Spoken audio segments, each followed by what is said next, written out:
দেশের ১০ জেলার উপর দিয়ে ঘন্টায় ৪৫ থেকে ৬০ কিলোমিটার বেগে ঝড় ও বজ্রবৃষ্টি হতে পারে বলে জানিয়েছে আবহাওয়া অধিদপ্তর। ৪ অক্টোবর দুপুর ১টা পর্যন্ত দেশের অভ্যন্তরীণ নদীবন্দরগুলোর জন্য দেওয়া এক সতর্কবার্তায় এই কথা জানানো হয়েছে। কেউ না বুঝলেও আমরা আপনার প্রয়োজন বুঝি, আর তাই তো অত্যাধুনিক ফিচার সম্বলিত বিভিন্ন সাইজ আর কালারের ২৫০টিরও বেশি ডিজাইন অপশন নিয়ে ওয়ালটন স্মার্ট ফ্রিজ বোঝে আপনার প্রয়োজন।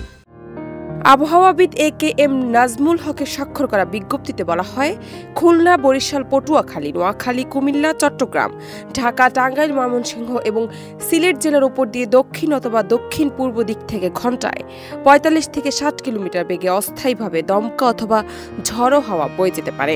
সে সঙ্গে বৃষ্টি অথবা বজ্রসহ বৃষ্টি হতে পারে। তাই এসব এলাকার নদীবন্দরগুলোকে ১ নম্বর সতর্ক সংকেত দেখাতে বলা হয়েছে।